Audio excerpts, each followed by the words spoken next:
வாழ்க வையகம், வாழ்க வையகம், வாழ்க வளமுடன். குரு வாழ்க, குருவே துணை. குருவின் மலரடி போற்றி.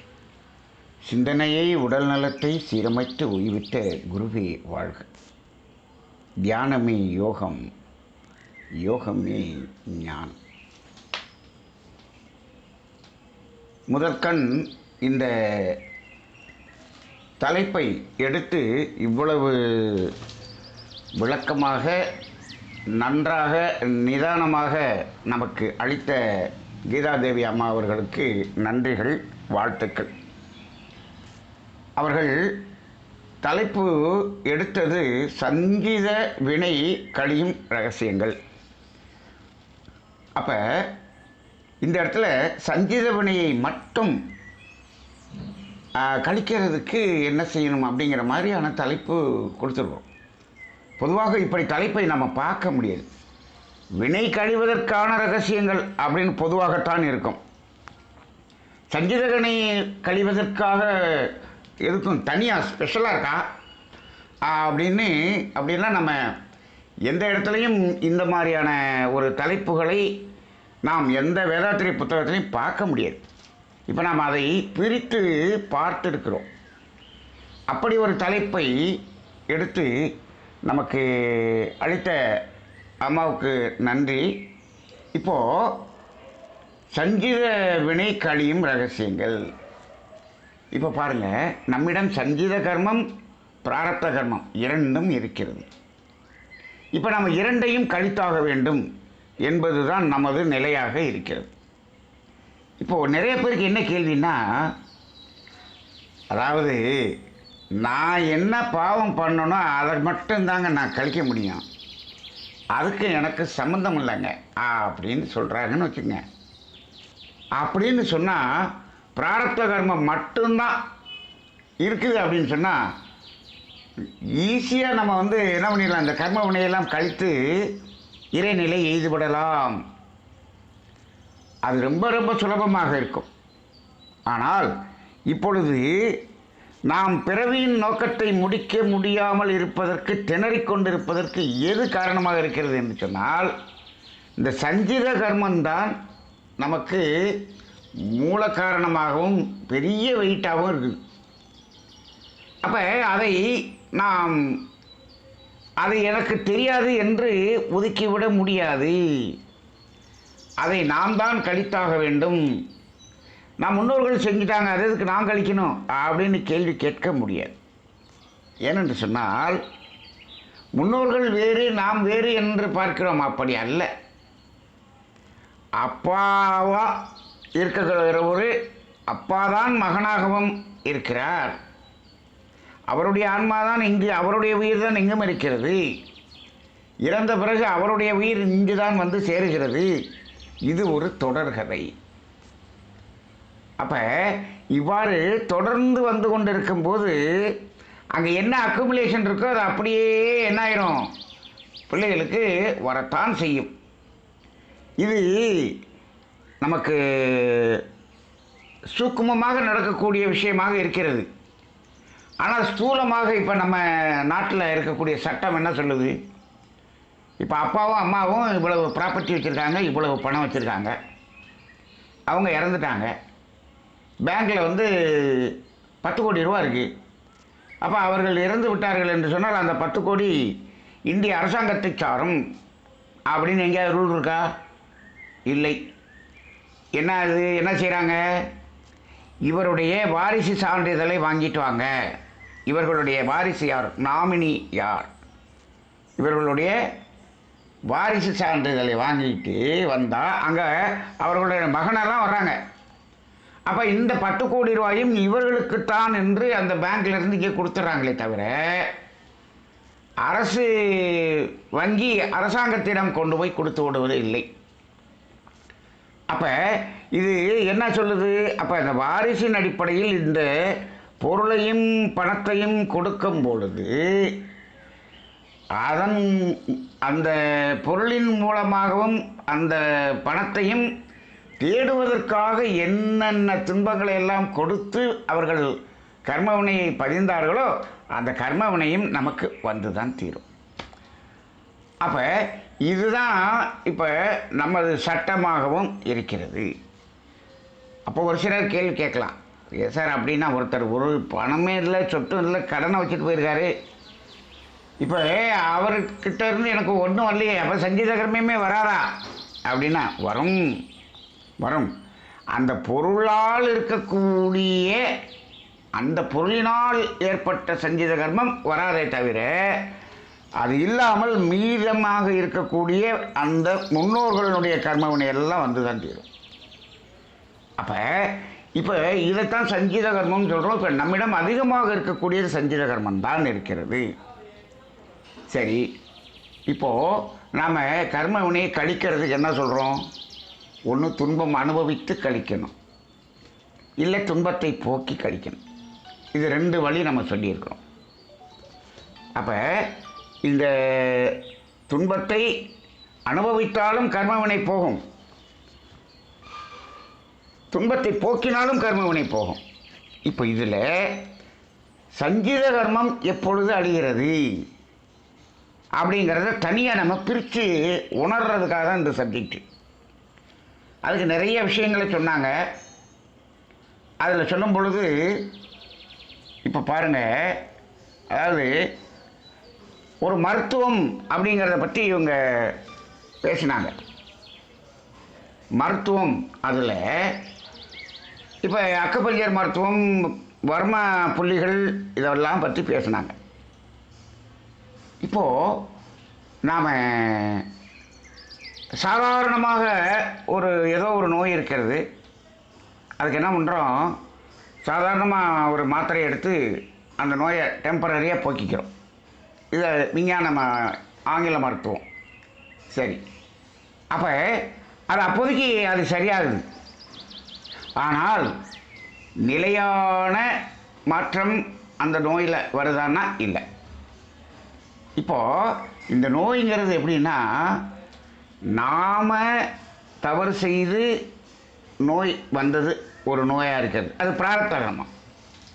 ஹெரிடிட்டரி டிசீஸ்ன்னு ஒன்று இருக்குது, அது சஞ்சீத கர்மம்.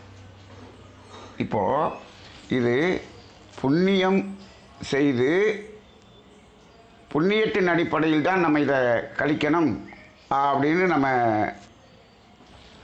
சொல்லியிருக்கோம் இல்லையா? அது புண்ணியங்கிறது என்ன? செயல் மாற்றம். செயல் மாற்றம் செய்து அதை கழிக்கணும் அப்படின்னு நம்ம சொல்கிறோம். இப்போ பாருங்கள், அதாவது செயல் மாற்றம் அப்படிங்கிறது இந்த நோயை பொறுத்தளவில் நாம் செயலை மாற்றுவது என்பது ஒன்று. இப்போ என்னென்னா, இதெல்லாம் சாப்பிடாம இதெல்லாம் மாற்றி சாப்பிட்டுக்கிறது அப்படிங்கிறது ஒன்று.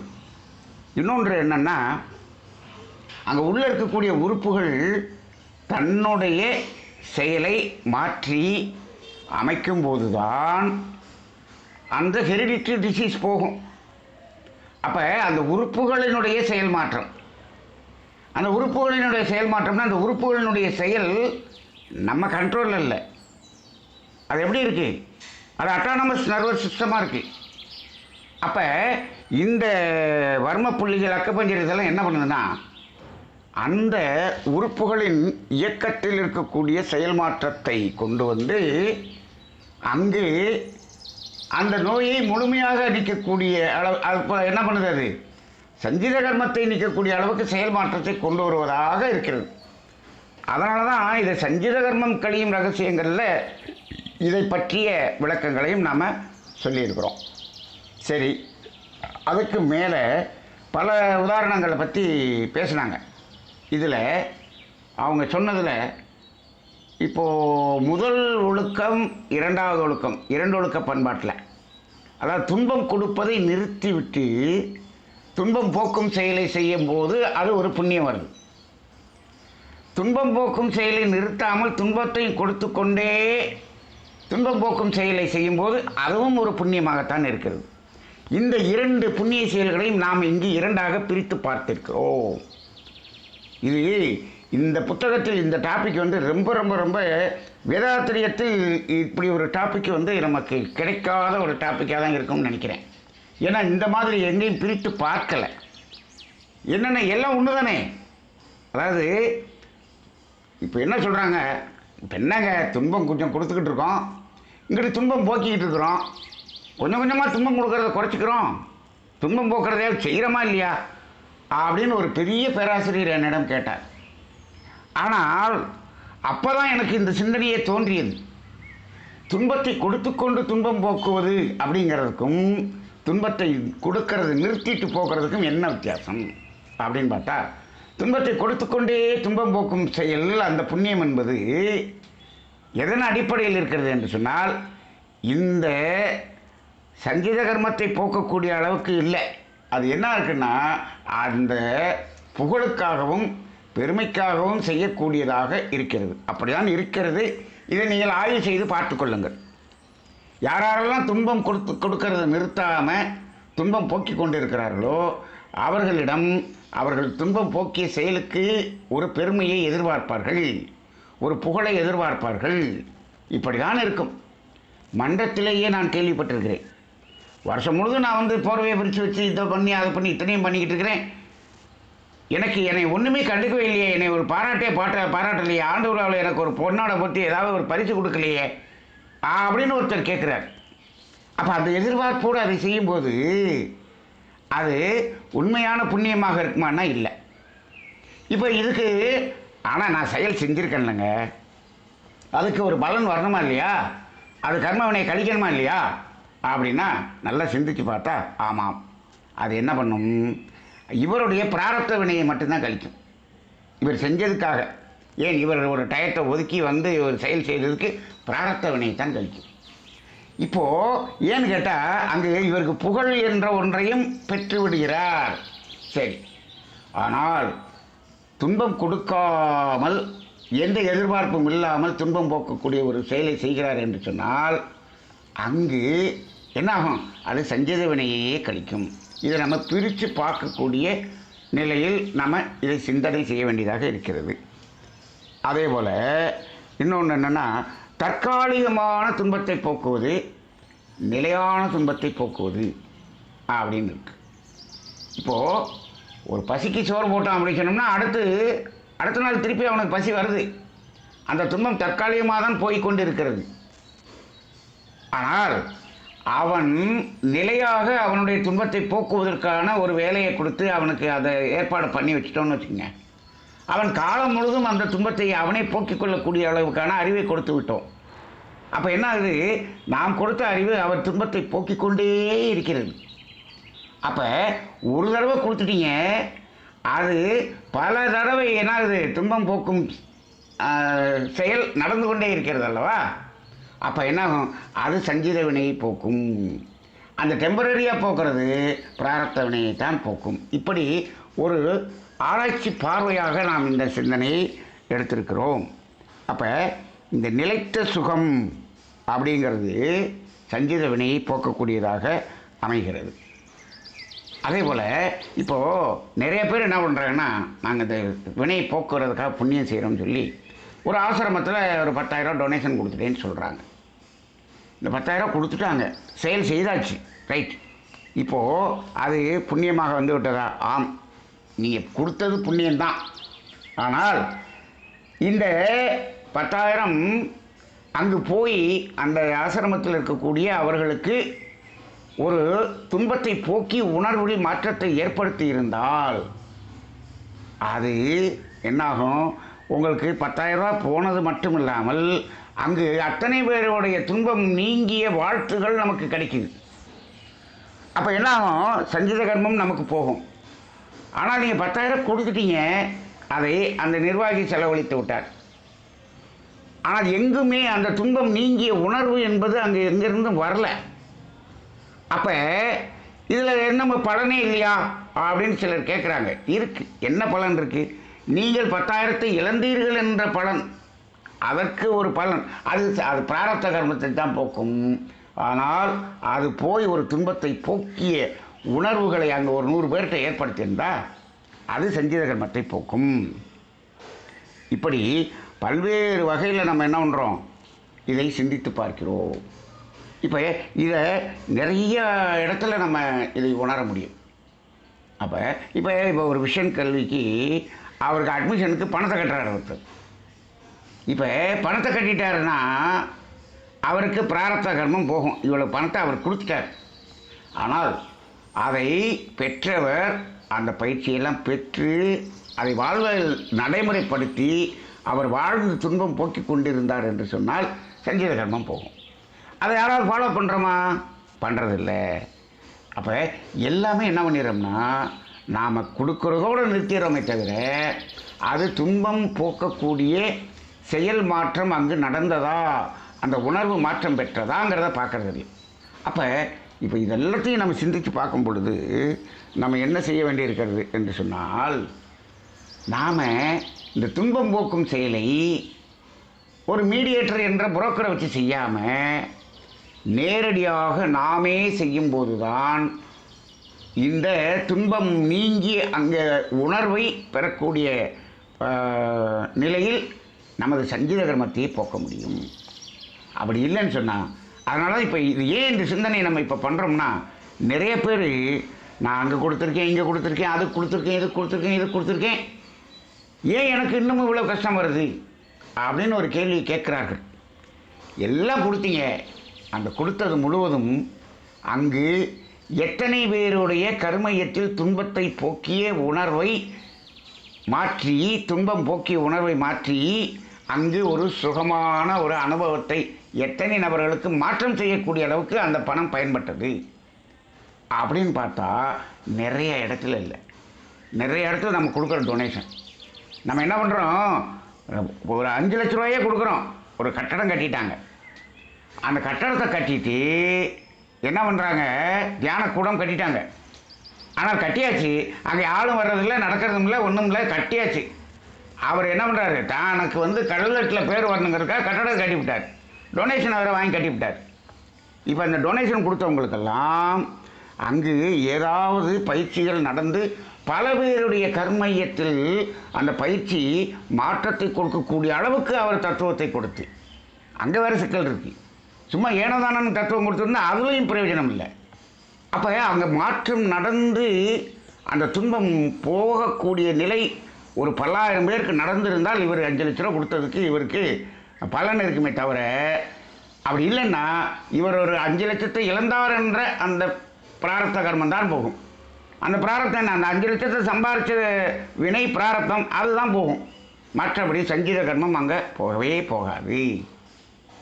அப்போ நிறைய பேர் இப்படி தான் சொல்கிறாங்க, நான் அதுக்கு கட்டடத்துக்கு கொடுத்தேன், இது கட்டடத்துக்கு கொடுத்தேன். அந்த கட்டடத்தில் என்ன நடந்தது, என்ன நடக்கிறது, அங்கே விளைவு என்ன, அதை பார்க்கறதே இல்லை.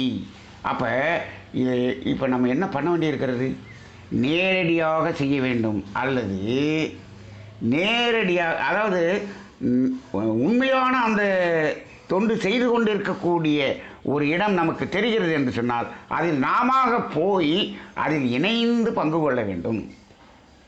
அப்போ இது நம்ம கொடுத்துறது வந்து பிராரப்தத்தை போக்கக்கூடிய அளவுக்கு தான் டொனேஷன் இருக்குது அப்படின்னு சொன்னால், எங்கே அப்படி நடக்குதுன்னு சொன்னால், எனக்கு தெரிந்த வரை இதற்கு டொனேஷன் கொடுங்க, அதுக்கு டொனேஷன் கொடுங்க, இதுக்கு கொடுங்க, அதுக்கு கொடுங்கன்னு அக்கௌண்ட் நம்பரை போட்டு அவங்க கேட்குறாங்க பாருங்கள். அதுவும் ஃபோன் பண்ணி இதுக்கு கொடுங்க, அதுக்கு கொடுங்க, இப்படி கேட்டு வாங்கக்கூடிய இடத்தில் நீங்கள் கொடுத்தீர்கள் என்று சொன்னால், எனக்கு தெரிந்து 99% அங்கே உங்களுடைய சஞ்சீத கர்மம் கழியவே கழியாது.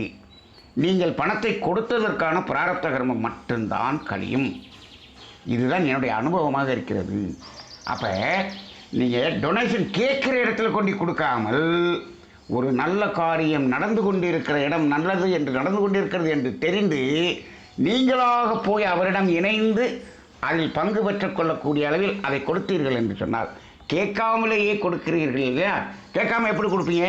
இங்கே சரியாக நடந்துக்கிட்டு இருக்குன்னு தெரியுது, நீங்கள் இந்தாங்க நானும் இதில் கலந்துக்கிறேன், என்னோட இதையும் வச்சுக்கோங்க அப்படின்னு கொடுக்குறீங்க. அவர் கொடுத்தால்தான் வாங்குவார், கேட்கவே மாட்டார்.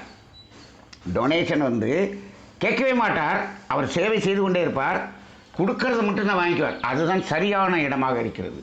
யாரெல்லாம் கேட்கிறார்களோ, கேட்கிற இடம் எதுவாக இருந்தாலும் சரி, அது 100% அது நம்ம சஞ்சீத கர்மத்தை போக்காது. ரசீது புக் எடுத்துகிட்டு வர்றது, எது செய்தாலும் எனக்கு அதில் நம்பிக்கையே இல்லை. ஏனென்று சொன்னால் பல அனுபவங்களை பெற்றுவிட்டோம். அப்போ இது மகரிஷி அவர்கள் அதனால தான் அந்த காலத்தில் சொன்னாங்க, நீங்கள் ஒரு தியானக்கூடம் கட்டடத்தை முன்னாடி இருக்கிறவங்க ஆரம்பிங்க, அந்த கட்டடத்தை கட்டிக்கொள்ளும், பல பேர் வந்து இணைந்து அந்த கட்டடத்துக்கு கொடுப்பாங்கன்னு சொன்னார். ஆனால் இப்போ நம்ம என்ன பண்ணுறோம், போய் கேட்குறோம், கேட்டு கேட்டு கேட்டு கேட்டு வசூல் பண்ணி இப்போ வசூல் பண்ணுவது என்பது எங்கே ஆகிப்போச்சு அப்படின்னா, ஆன்மீகத்திலும் அப்படி ஆயிடுச்சு, அரசியலிலும் அப்படி ஆகிவிட்டது. இது எல்லாத்துலேயும் கேட்டு வசூல் பண்ணுற மாதிரி ஆயிடுச்சு. அந்த மாதிரி இப்போ என்னாச்சுன்னா, ஆன்மீகத்தில் இப்படி டொனேஷன் வசூல் பண்ணி பெரிய ஆள் ஆகிறதுங்கிறது சுலபமாக இருக்கிறது என்று நிறைய பேர் ஆன்மீகம் பேசிக்கொண்டிருப்பவர்களை இப்பொழுது சமீபத்தில் நிறைய பார்க்கக்கூடிய ஒரு நிலை இருக்கிறது. அப்போ அந்த அடிப்படையில் நாம் இதெல்லாம் பண்ணிட்டு, இத்தனையும் பண்ணிவிட்டு, எனக்கு இவ்வளோ பெரிய நோய் வந்துருச்சே, இவ்வளோ பெரிய பிரச்சனை இருக்கே, எதுவுமே போக மாட்டேங்குதே அப்படின்னு புலம்பக்கூடியவர்களை நிறைய பேரை பார்த்துருக்கோம். நான் அவ்வளவு பண்ணேன், இத்தனை வருஷமாக பண்ணேன், இவ்வளவு கட்டடம் கட்டி கொடுத்தேன், அத்தனையும் கட்டி கொடுத்தேன், என் பொண்ணுக்கு 38 வயசாச்சு, இன்னும் கல்யாணம் ஆக மாட்டேங்குது, இவ்வளவும் செஞ்சினேன், அவ்வளவும் செய்தீர்கள், அதனுடைய பலன் எத்தனை கருமையத்தில் துன்பம் மாறி அந்த உணர்வை மாற்றியது அது எனக்கு தெரியாது. நான் கொடுத்துட்டேன். அப்போ நீ வந்து உட்கார்ந்த இடத்துல கொடுத்துட்டு அதெல்லாம் யாரோ செய்வாங்கன்னு நினைச்சேன், அங்கே செய்யவில்லை என்று சொன்னால் உனக்கு கிடைக்கவே கிடைக்காது. அப்போ எப்படி செய்ய வேண்டும்? ஒன்று நேரடியாக நீங்களே அந்த துன்பம் போக்கும் செயலை செய்ய வேண்டும், அல்லது சரியாக துன்பம் போக்கிக் கொண்டிருக்கக்கூடிய இடம் தெரிந்தால் நீங்களாக சென்று அதில் இணைந்து கொள்ள வேண்டும். அப்படி செய்பவர்கள், உண்மையாக செய்பவர்கள், தொண்டு செய்பவர்கள் யாரும் டொனேஷன் கேட்பவர்களாக இல்லை, கேட்க மாட்டார்கள். அந்த காலத்துலலாம் அப்படிலாம் கேட்கல. இப்போ கேட்பவர்கள் உண்மையாக முழுமையாக அதில் அந்த தொண்டு ஈடுபடுகிறார்களா என்பது கேள்விக்குறியாக இருக்கிறது. அப்போ அந்த அடிப்படையிலே இந்த சஞ்சித கர்மம் கழியும் ரகசியம் அப்படின்னு அதை பிரித்து சிந்திப்பதற்கான ஒரு தளத்தை ஏற்படுத்தி கொடுத்த அனைவருக்கும் நன்றி கூறிக்கொண்டு நிறைவு செய்து கொள்கிறேன். வாழ்க வையகம், வாழ்க வையகம், வாழ்க வளமுடன்.